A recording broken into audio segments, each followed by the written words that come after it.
Okay, so I'm doing a test here just to see how this is going to work.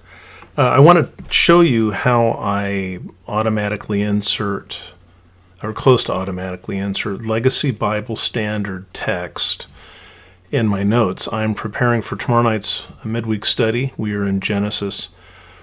And thinking about sin, thinking about all of those things, I want to use a phrase from Hebrews 4:13 as a reference. So I'm just going to record that. I've typed that, and I'm going to run my macro so that you can see what it will do for me. So the first thing I'm going to do is select Hebrews 4:13, just my text. Then I'm going to hit my hotkeys. My hotkeys on my Mac are Control-Option-Command-0. Control-Option-Command-0, and watch what happens when I do that. So you saw that it opened up the web page. It switched to Safari. It opened up the web page for the Legacy Standard Bible. It typed in Hebrews 4:13 and it pressed enter. And there I have the text that I want. Now, my macro is paused right now, and it is waiting for a change in the system clipboard. I set a trigger. It paused until something changes. What's going to change is the system clipboard. And what I want is this phrase right here, that we are still uncovered and laid bare to the eyes of him to whom we have an account to give. Our ongoing sin reminds us of our continued nakedness spiritually before God. So I've selected just that phrase. Now you can't see it, of course, but what I'm going to do is hit Command-C to copy it. And when I copy it and the clipboard changes, it's going to take me back to the previous program and paste in the text with the reference. Watch. So you can see there's what it just pasted in. I started out with Hebrews 4:13 and then it pasted that in.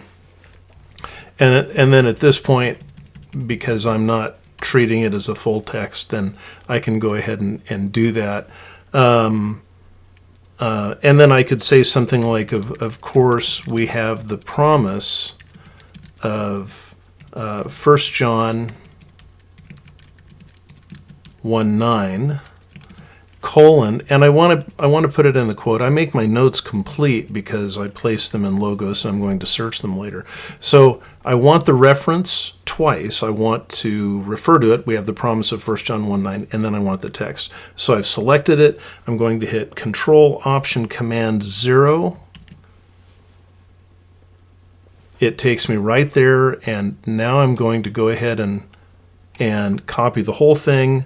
When I hit Command-C, it takes me right back, gives me that text, and I'll actually drop this down here and then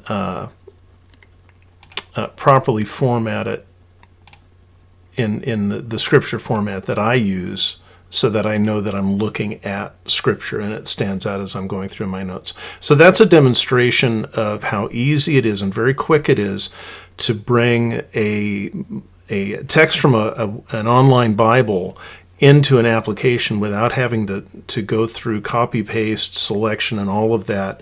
I find that it works.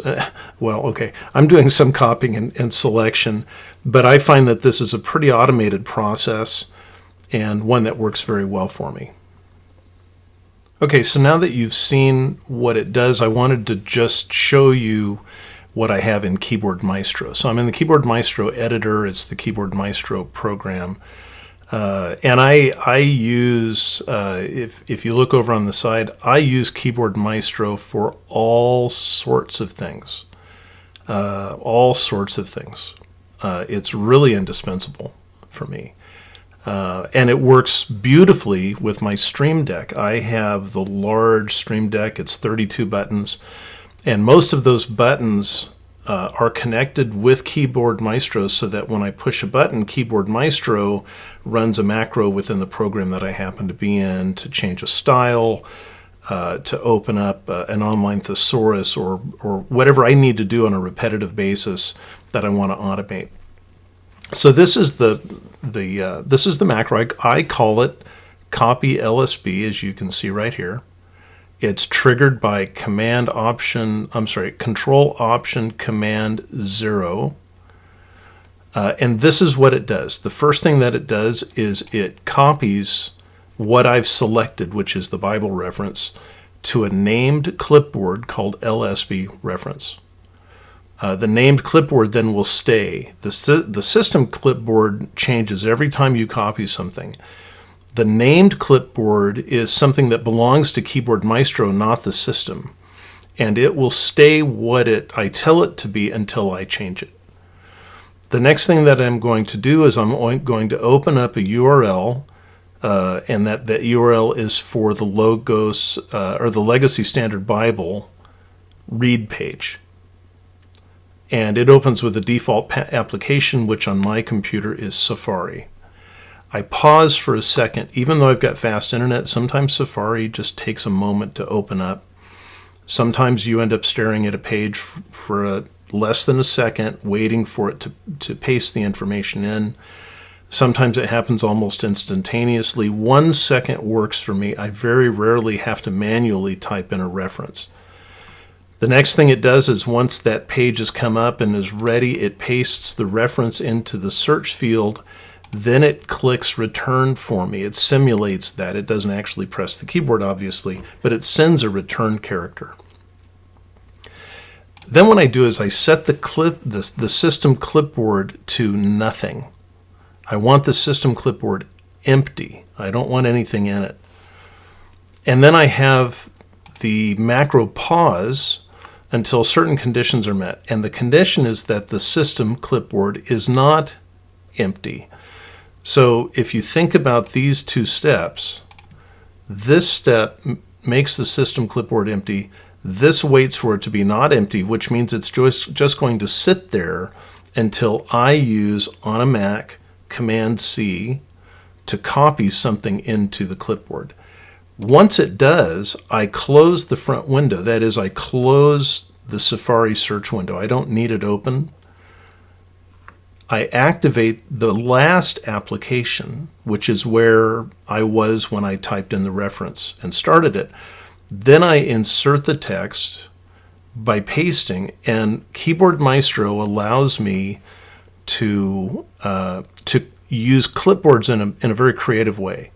So notice what I'm doing. My system clipboard is the text of the Bible that I've selected on the web page. Then I have an open parenthesis. Then I have the named clipboard of LSB reference, which is what I which is what I typed in. I'm sorry. And then I have a closed parenthesis. So all of that gives you the final result of having the text with the reference in parentheses afterward with a space, no period following. If I wanted the reference